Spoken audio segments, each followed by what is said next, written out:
살라미스 해전은 우리나라 이순신 장군의 한산 대첩과 함께 세계 역사를 바꾼 4대 해전의 하나로 그 중에서도 으뜸으로 꼽힙니다.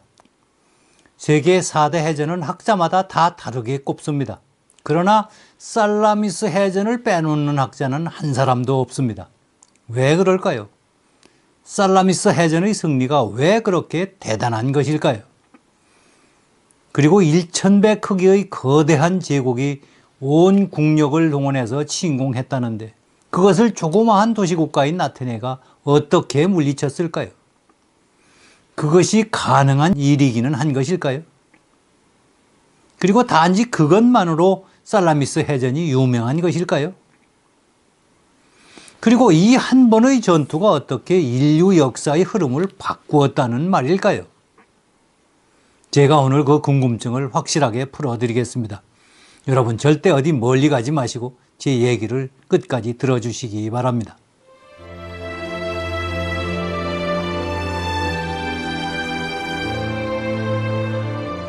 살라미스 해전의 의미를 보다 정확하게 이해하려면 우선 페르시아가 어떤 나라인지부터 살펴봐야 합니다.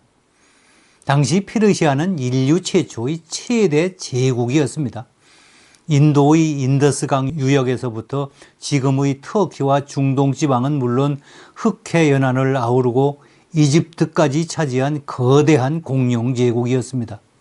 중동 지방의 맹주였던 바빌론을 무릎 꿇리고 유대와 팔레스타인 그리고 이집트까지 굴복시킨 정복국가였습니다. 땅덩어리로 치면 1000배, 여러분 10배, 100배가 아닙니다. 아테네의 1000배였습니다. 여러분 감이 잘 안 오시지요? 우리나라로 치면 중국이 우리나라의 약 100배쯤 됩니다. 1000배라면 우리가 중국의 10배쯤 되는 나라와 싸우는 것과 마찬가지인 셈이죠. 여러분 이것이 가능하다고 생각하세요? 이것만이 아닙니다. 땅덩어리의 크기도 크기지만 페르시아는 불과 50여 년 만에 그 당시 지구 문명권의 3분의 1을 집어삼켰을 만큼 전쟁에 이골이 난 나라였습니다. 그만큼 뛰어난 군사력을 가지고 있었다는 말이죠. 그들의 핵심 전력은 세 가지였습니다. 첫째, 기병입니다. 유목민족의 후예였던 그들은 말을 잘 다루었을 뿐만 아니라 알렉산더 대왕도 탐을 냈다는 전투마 니사이아 말을 보유하고 있었습니다. 이 사진이 바로 니사이아 말입니다. 흑갈색의 깃털에다가 생긴 것도 용맹스러워 보이지만 싸움터에서도 절대로 겁을 먹는 일이 없었다고 합니다. 이 말들이 끄는 전차를 앞세우고 기병부대가 돌격하면 상대는 추풍낙엽이었다고 합니다. 둘째, 궁병입니다. 이들은 합성활이라고 불리는 활로 무장하고 있었는데 질긴 나무와 동물의 뿔을 깎아서 강력한 접착제로 부착해서 만든 이 활은 작고 가볍지만 멀리 날아가는 특징이 있었습니다. 이 그림이 바로 합성활을 메고 있는 페르시아군의 모습입니다. 오늘날로 치자면 신형 미사일을 보유하고 있는 것과 마찬가지였습니다. 셋째, 불사대입니다. 죽지 않는 부대라는 뜻을 가진 이 부대는 임모털스라고 하면 적군이 오줌을 지릴 정도로 가공할 전투력을 자랑하였습니다. 뛰어난 신체 조건을 가진 귀족의 자제들을 뽑아서 어려서부터 특수훈련으로 단련된 이들로 구성된 정원 1만 명의 이 부대는 사상자가 발생하면 즉각 보충되었기 때문에 죽어도 죽지 않는 부대, 임모탈 부대라고 불렸다고 합니다. 유목민족의 후예였던 페르시아인들을 가리켜 역사의 아버지 헤로도토스는 이렇게 말을 했습니다. 그들, 페르시아인들을 가리키는 거죠. 그들은 아들이 태어나면 5살부터 20살이 될 때까지 딱 3가지만 가리킨다. 말타기, 활쏘기, 그리고 정직이다. 이렇게 몸에 배는 훈련을 바탕으로 구축된 강력한 군사력은 페르시아를 불과 50년 만에 대제국으로 성장시켰습니다. 그리고 이들은 장장 2700km에 달하는 왕의 길, 로얄 로드를 건설하였는데 전 구간에 걸쳐서 111개의 역참을 설치하였다고 합니다. 대략 한 25km마다 역참이 있었던 셈인데요. 전령은 동이 트자마자 말을 달려서 다음 역참에 도착하면 새로운 말로 갈아타고 그 다음 역참까지 쉬지 않고 내달렸습니다. 이렇게 해서 하루 한 16개 정도 역참을 주파하면 일주일만이면 왕의 명령이 가장 먼 사르디스의 태수에게까지 하달될 수 있었다고 합니다. 강력한 중앙 집권 국가였다는 말이 되겠지요. 그렇다면 이러한 페르시아 제국에 맞서 싸우겠다는 아테네는 도대체 제정신이었을까요? 이건 어안이 벙벙할 만큼 기가 찰 일이고 헛웃음이 나올 만큼 어이없는 일입니다. 그런데 더욱 놀라운 것은 아테네는 이 페르시아를 상대로 2번을 싸워서 2번을 모두 다 이겼습니다. 특히 살라미스 해전에서는 페르시아의 크세르크세스 대왕이 2번 다시는 그리스 쪽으로 눈길조차 돌리지 못할 만큼 처참한 패배를, 단순한 군사적 패배를 넘어 심리적 패배감까지 안겨주었습니다. 이것이 어떻게 가능하였을까요? 아테네 사람들은 이 불가능한 일을 어떻게 가능하게 만들었을까요?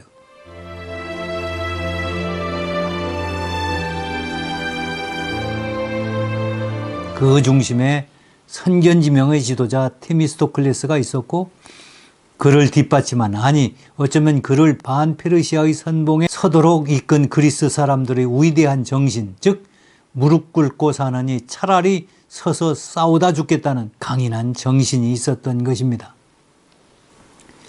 어떻게 된 영문인지 전투가 실제로 벌어졌던 살라미스만으로 가봅시다. 기원전 490년 9월 25일 이른 새벽이었습니다. 살라미스 해협이 내려다 보이는 아이갈리오산, 해발 한 469m쯤 되는 산인데요. 산기슭 절벽 위였습니다. 아래 사진의 붉은 점입니다. 아직 날이 채 밝기도 전이었습니다. 일단의 사람들이 어둠을 뚫고 무엇인가 무거운 것을 들고 낑낑거리며 올라왔습니다. 그들은 희장을 두르고 그 가운데에 그 물건을 내려놓았습니다. 어슴푸레한 새벽빛에도 그 물건은 번들번들 광채를 내고 있었습니다. 그들은 보초를 서듯 이것을 빙 둘러싸고 지켜섰습니다. 날이 좀 더 밝아지자 사람들과 물체의 윤곽이 확연히 드러났습니다. 그들은 페르시아의 병사들이었고 그 물건은 황금빛 찬란하게 치장된 페르시아 왕의 왕좌였습니다. 막 먼 동이 틀 때쯤 크세르크세스 왕이 수많은 신하들을 거느리고 올라왔습니다. 그는 늠름하게 왕자의 자리를 잡았습니다. 그의 눈에도 해역 건너편 해안을 따라 정박한 그리스 연합군의 함선들이 어선풀에 보였습니다. 어젯밤 그가 받은 첩보에 따르면 저들 중 일부는 오늘 아침 코린트 해안으로 도망칠 것이었습니다. 이것을 알고 있는 그는 이미 해협의 양쪽을 모두 봉쇄하고 도망치는 그리스 함대를 섬멸하라고 명령을 내려놓은 상태였습니다. 그때 그리스 해군의 선박이 움직이기 시작했습니다. 해협의 밖에서 대기하던 페르시아 해군이 이를 기다렸다는 듯 해협의 남동쪽에서 밀고 들어와 그리스 해군의 앞을 가로막았습니다. 그러자 그리스 함대의 맨 왼쪽에 있던 아테네 해군이 전선을 이탈하여 왼쪽으로 도망치기 시작했습니다. 페르시아 해군은 이들을 전혀 신경 쓰지 않았습니다. 이미 예상했던 일이기도 하였고 또 그쪽으로 도망쳐 보았자 반대편 해협을 봉쇄하고 있는 이집트 해군에게 투항하거나 아니면 그들에게 섬멸당할 것이었기 때문입니다. 아테네의 장군 테미스토클레스가 어젯밤 페르시아의 왕 크세르크세스에게 보내온 노예의 말에 따르면 그리스 도시 국가들의 입장 차이로 그리스 연합해군의 지휘부에 심각한 균열이 생겨서 테미스토클레스가 그리스를 배반하고 페르시아 편에 서기로 했다는 것이었습니다. 크세르크세스 대왕도 이 말이 솔깃하기는 했지만 처음에는 고지고대로 믿어지지 않았습니다. 그러나 자초지종을 듣고 나니 그럴만도 하다는 생각이 들었습니다.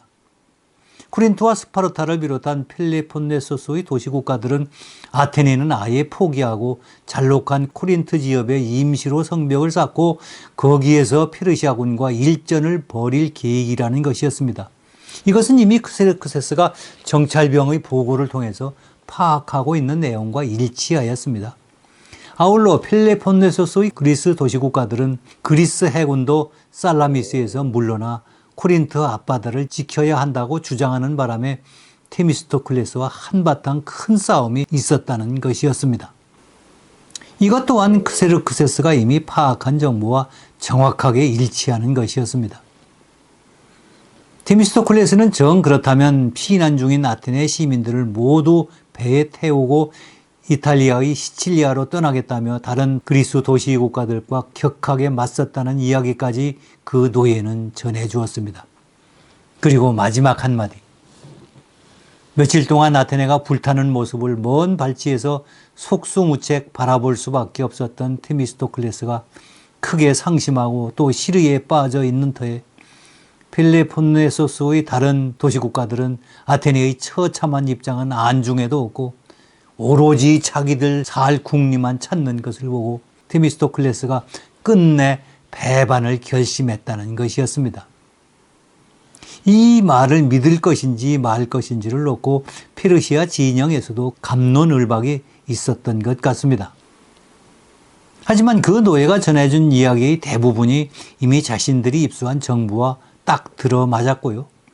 그리고 그리스 해군이 내일 아침 살라미스 해협을 빠져나와 코린트 앞바다로 떠날 것이라는 이야기 또한 자신들의 예측과 일치하는 것이었습니다. 그리고 테미스토클레스가 다른 도시국가들의 태도에 크게 화를 냈다는 것도 사실이었습니다. 테미스토클레스가 아테네 시민들을 모두 배에 태우고 이탈리아의 시칠리아로 떠나겠다고 말한 것 또한 사실이었습니다. 그리고 이 모든 이야기는 크세르크세스 왕이 가장 듣고 싶어하던 이야기이기도 하였습니다. 그런데 여러분, 사람은 자기가 듣고 싶어하는 이야기를 들으면 그것이 사실이라고 믿고 싶은 법 아닙니까? 그래서 페르시아의 크세르크세스 대왕은 일부 신하들의 만류에도 불구하고 테미스토클레스의 노예가 전해준 말을 철석같이 믿었고 또 페르시아군은 이를 바탕으로 작전 계획을 짰던 것입니다. 그런데 예상대로 그리고 테미스토클레스가 알려준 정보와 똑같이 그리스 진영의 맨 왼쪽에 있던 아테네 전함들이 전선을 이탈해서 도망치기 시작했습니다. 이를 지켜본 크세르크세스 왕은 쾌재를 불렀습니다. 이제 전쟁도 끝이 난 것이나 다름이 없었습니다. 아테네 해군이 빠진 그리스 해군은 있으나 많아였거든요. 이제 페르시아의 육군이 코린트 지역을 공략하는 동시에 해군은 스파르타에 상륙해서 양동작전을 펴면 해군이 괴멸된 그리스 연합군은 달리 손쓸 방도가 없을 것입니다. 어쩌면 그리스 연합군이 겁을 먹고 항복해 올지도 모릅니다. 그렇게 전쟁을 빨리 끝내고 백길로 기환하면 추위가 오기 전 한 달 내로 따뜻한 페르시아로 돌아갈 수 있을 것입니다. 수사의 궁전에는 산의 진미와 수많은 궁녀를 포함해서 온갖 쾌락이 그를 기다리고 있었습니다. 이런 생각만으로도 크세르크세스의 가슴이 들뜨기에 충분하였습니다. 이제 크세르크세스가 해야 할 일이라고는 언덕 위에서 누가 얼마나 잘 싸우는지 꼼꼼히 기록해 두었다가 나중에 이를 논공행상에 반영하는 것만 남아 있었습니다. 그런데 이게 웬일입니까? 도망치는 줄 알았던 아테네 해군이 갑자기 오른쪽으로 방향을 선회하더니 페르시아의 우익을 측면에서 공격하기 시작했습니다. 이 그림을 참조하시기 바랍니다. 크세르크세스 대왕이 테미스토클레스의 심리전에 말려들어 감쪽같이 속고 말았던 것입니다. 페르시아의 우익은 바다에 가장 익숙한 피니키아의 해군이 맡고 있었습니다. 그러나 전혀 예상치 않은 뜻밖의 공격에 전함의 옆구리가 노출된 피니키아 해군은 그들이 아무리 노련하다고 해도 속수무책으로 당할 수밖에 없었습니다. 예나 지금이나 선박은 측면 충돌에 아주 취약합니다. 이에 더해서 아테네 해군의 3단 노선은 작지만 무겁고 단단한 데다가 또 충각이라고 해서 거기에 청동으로 더 씌워놓았지 않습니까? 옆구리를 들이받친 페르시아 선박은 한 방에 박살이 나서 침몰하였습니다. 바람과 물살도 페르시아 편이 아니었습니다. 마침 아침이 되면서 거세진 북서풍 때문이었습니다. 아테네 해군은 바람을 등지고 싸울 수 있었고 반면 페르시아군은 맞바람을 안고 싸워야만 했습니다. 게다가 엎친 데 덮친 격으로 썰물 시간이 되어서 물살도 페르시아 편이 아니었습니다. 아테네 해군은 물살을 타고 싸우고 페르시아 해군은 물살을 거슬러 싸워야 했습니다.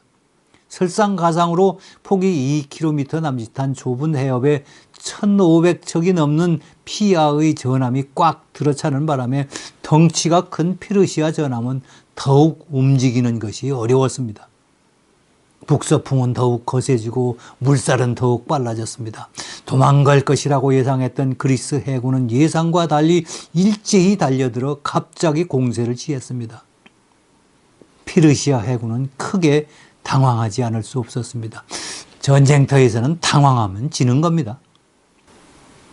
전선은 무너지고 아수라장이 되어버렸습니다. 페르시아 해군의 배들끼리 서로 부딪혀 노가 부러지는 경우가 속출하였습니다. 그리고 노가 부러진 배들은 그리스 해군의 좋은 먹잇감이 되었습니다. 겨우 정신을 차린 페르시아 해군이 비좁은 해협에서 싸우는 것이 불리하다고 판단을 내린 것은 이렇게 3시간여에 걸쳐서 그리스 해군의 일방적 공격으로 100여 척의 배를 잃은 후였습니다. 전투의 초반전에서 페르시아 해군에게 가장 뼈아픈 결과는 페르시아 해군의 주력인 페니키아의 해군이 가장 큰 피해를 입은 것이었습니다. 그리고 이 초반전에서 크세르크세스 왕의 배다른 형인 아리아비그네스 장군이 전사했습니다. 전투를 진두에서 지휘할 지도자였을 뿐만 아니라 왕의 형을 잃은 페르시아 해군의 정신적 충격이 적지 않았을 것입니다. 얼마나 다급했던지 할리카르나소스의 여왕으로서 카리아 함대를 지휘하던 아르테미시아는 아테네 전함에 쫓겨 도망가다가 얼떨결에 일설에 의하면 의도적이었다는 말도 있는데요. 페르시아의 전함을 뒤에서 들이박았습니다.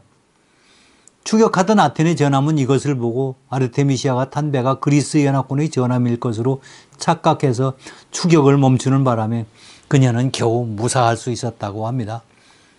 이것은 당시의 전투가 피아를 구분할 수 없을 정도로 얼마나 치열했는지를 여실히 보여주는 일화가 아니겠습니까?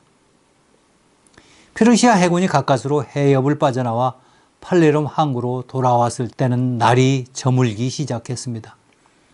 돌아온 배는 300여 척에 불과하였습니다. 이것은 많게는 900여 척의 전함을 단 하루에 잃은 것이었습니다. 그리고 날이 저무는 살라미스 해협의 해변에는 페르시아군의 시체들로 가득하였다고 합니다. 수영을 잘하는 그리스 해군에 비해서 수영을 잘 못하는 페르시아군의 피해가 가중되었다고 역사는 기록하고 있습니다.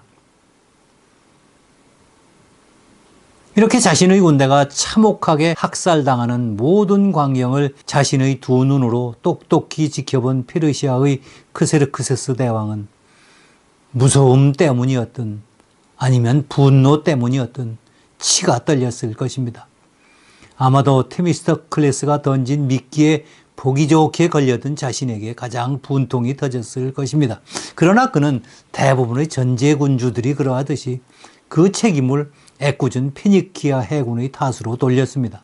페니키아 해군의 지휘관들이 전투 초반 제대로 대응하지 못했다는 억지 책임을 물어 이들을 사형에 처하고 또 페니키아 병사들을 협박해서 이 광경을 모두 지켜보도록 했다고 합니다. 이에 팔레룸 항구로 돌아왔던 페니키아 해군은 무서워서 그랬는지 아니면 화가 나서 그랬는지 모르지만 그날 밤 모두 페니키아로 돌아갔다고 기원전 1세기 로마의 역사가 디오도로스가 기록하고 있습니다.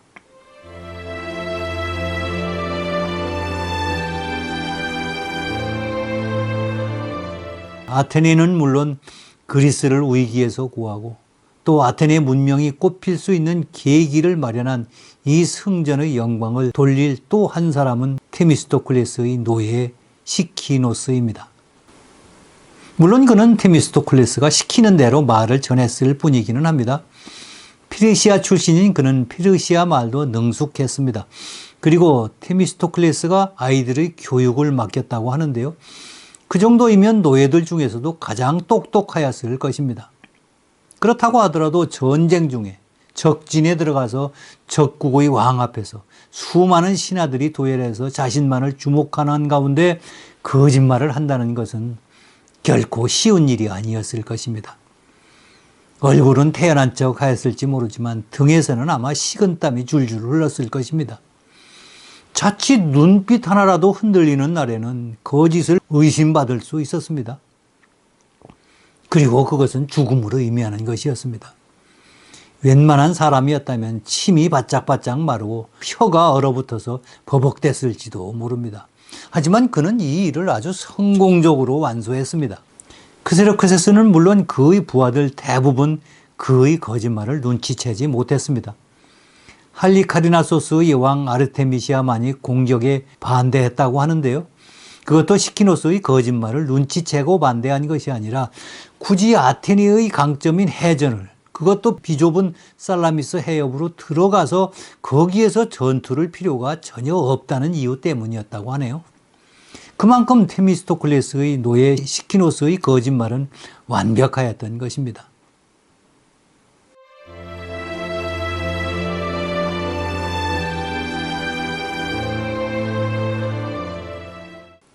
시키노스의 활약이 아무리 뛰어났다고 하더라도 테미스토클레스의 공적에 비교할 것은 못 되겠지요. 특히 테미스토클레스가 살라미스 해전에서 보여준 심리전은 인류 역사를 통틀어 전무후무할 것입니다. 오죽하면 오늘날까지도 전 세계의 사관학교에서 이것을 교재로 사용하고 있겠습니까? 특히 테미스토클레스가 이때 보여준 계략은 일석이조의 효과를 노린 것이었습니다. 적군을 속이는 것에 그치지 않고 코린트 해변으로 돌아가자는 그리스 연합군의 주장을 잠재워야만 했습니다. 속된 말로 일타쌍피를 노린 계략이었습니다. 뿐만 아니라 바람의 방향과 물살의 변화까지 고려한 치밀한 전략이었습니다. 적벽대전에서 보여준 제갈공명의 동남풍에 비견될 만큼 신출기몰한 전략이었습니다. 이것은 최근의 한 과학적 기상 연구 결과에 의해서도 뒷받침되었습니다. 지난 2020년, 그러니까 얼마 안 됐죠. 아테네 대학의 제로포스 교수와 그 일행들이 최근 수십 년간 살라미스 인근의 기상 자료를 분석해 보았더니 가을철 살라미스 해협에는 자정쯤부터 북동풍이 불기 시작해서 8시경 바람이 더욱 강해졌다가 오전 10시경부터는 바람의 방향이 바뀌어 남서풍이 강하게 분다는 것을 확인하였습니다. 이것은 당시의 전투 상황과 정확하게 일치하는 내용이었습니다. 만약 테미스토클레스가 이것까지 고려해서 먼 동이 틀 때까지 기다렸다가 그때부터 그리스의 함선들이 움직이도록 작전을 짠 것이었다면 그것은 그야말로 신기에 가깝다는, 귀신 같다는 말밖에 달리 할 말이 없습니다. 이러한 심리전의 달인으로서 그의 능력을 보여준 것은 이때가 처음이 아니었습니다. 그 첫 번째는 스파르타의 레오니다스 왕과 300인의 용사들이 장렬한 치유를 맞으며 테리모필리에서 페르시아군에게 패했을 때의 일입니다.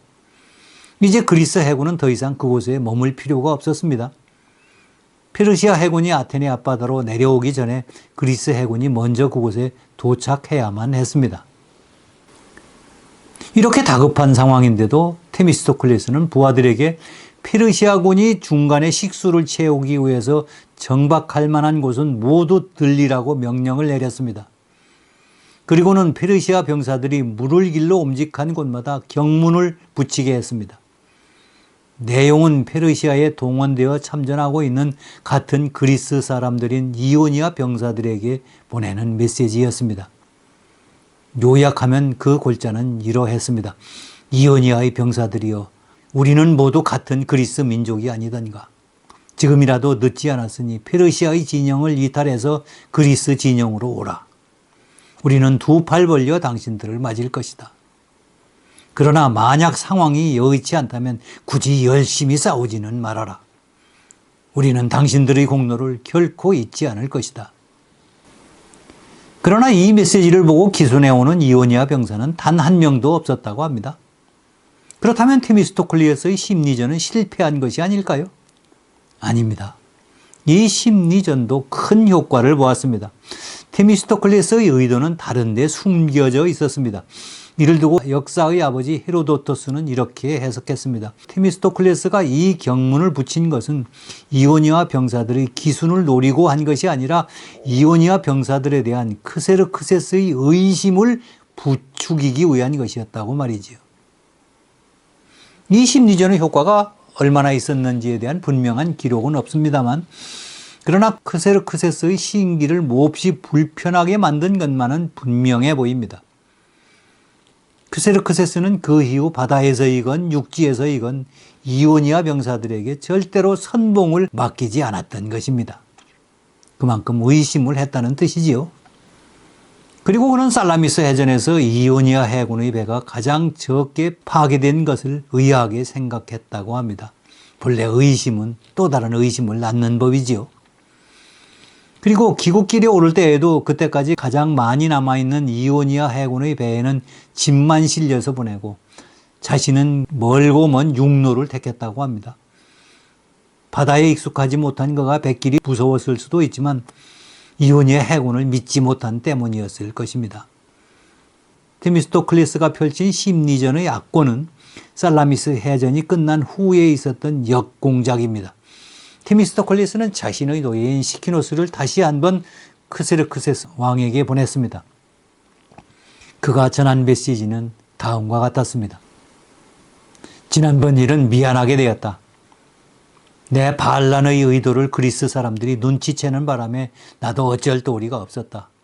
그래서 신세도 갚을 겸 내가 이곳에서 모정의 역할을 좀 하고 있다.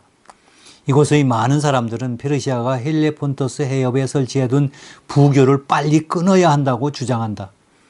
그러나 나는 그 의견에 강력히 반대하고 있다.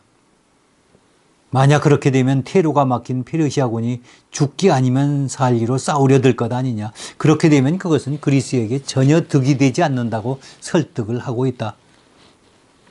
일단은 이들의 주장을 잠재웠지만 앞으로 어떻게 될지는 나도 잘 모르겠다. 무운을 빈다. 당시 그리스 진영에서 이런 논쟁이 있었던 것은 사실이었습니다.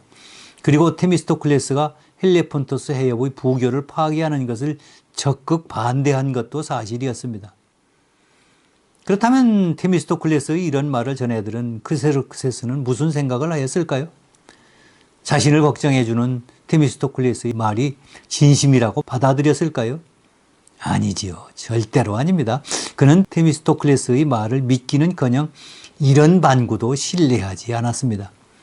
아마도 놀고 있네. 내가 한 번 속지 두 번 속을 줄 아나 보네. 이제는 네가 어떤 놈인지 나도 잘 안다. 이렇게 아마 콧방귀를 뀌었을 것입니다. 그리고 나를 암심시켜 부교를 끊으려고 그러는 것이라고 의심했을지도 모릅니다. 그렇다면 테미스토클레스의 이 심리전은 실패한 것일까요? 아닙니다. 이 심리전 또한 결정적 효과를 가져왔습니다. 테미스토클레스는 자신이 전한 말을 크세르크세스가 그대로 믿어줄 것이라고 기대한 것이 아니었습니다. 그는 이러한 기대를 눈꼽만큼도 하지 않았습니다. 테미스토클레스의 숨겨진 의도는 전혀 다른 것이었습니다. 그것은 그리스가 펠레폰토스 해협의 부교를 파괴할 수도 있음을 짐짓 그리고 넌지시 크세르크세스에게 내비치는 것이었습니다. 그렇지 않아도 크세르크세스는 자신의 귀환길이 은근히 걱정스러웠을 것입니다. 해군이 크게 손실을 입은 상태에서 페르시아 해군의 주력인 페니키아 해군마저 야반 도주한 뒤였습니다. 이제 페르시아의 해군은 100여 척밖에 남아있지 않았습니다. 그것도 대부분 그가 전혀 신뢰할 수 없는 이오니아 해군의 배였습니다. 페르시아의 해군력은 사실상 전멸에 가까운 처참한 상황이었습니다. 바닷길을 이용해서 퇴각하려던 당초 계획은 이제 포기해야만 했습니다. 이런 상황에서 육로마저 퇴로가 끊기면 큰일 아니겠습니까? 그의 막연한 걱정은 이제 떨칠 수 없는 불안감으로 발전하였습니다. 테미스토클레스의 절묘한 심리전이 효과를 10분 발휘했던 것입니다. 크세르크세스는 우선 얼마 남아있지 않은 해군에게 명령을 내렸습니다. 최대한 빠른 속도로 헬레폰토스 해협으로 가라. 무슨 일이 있어도 그리스 해군이 부교를 끊도록 해서는 절대 안 된다고 전해라. 그리고 자신도 서둘러 아테네를 떠나 기항길에 올랐습니다. 이제 두려움이 공포로 변했던 것이지요. 그는 뒷일을 위해서 6만 명의 병력과 함께 자신의 매형인 마르도니우스를 그리스에 남겨놓고 혼자서 고향길에 올랐습니다. 함께 온 식솔들과 가지고 온 모든 짐은 배편으로 소아시아로 보내고 자신은 최대한 군장을 가볍게 해서 최소 병력의 호위를 받으며 귀국길에 올랐습니다. 그래도 그 소수라는 인원이 1만 명이 넘었다고 그래요. 그는 팔리룸 항구에서 헬레폰토스 해역까지 1500km를 단 45일 만에 주파했다고 합니다. 험준한 산길입니다. 하루 30여 킬로미터씩 그야말로 꽁지가 쏙 빠지게 주랭랑을 친 꼴이 되었지요. 자, 여기서 오늘 강의 마치겠습니다. 다음 시간에는 살라미스 해전 승리의 역사적 의미에 대해서 말씀드리겠습니다. 여러분의 구독, 좋아요, 알림 설정은 좀 더 나은 영상을 만드는 데 큰 힘이 됩니다. 여러분의 관심과 성원을 기대해 마지 않습니다. 감사합니다. 다음 시간에 뵙겠습니다.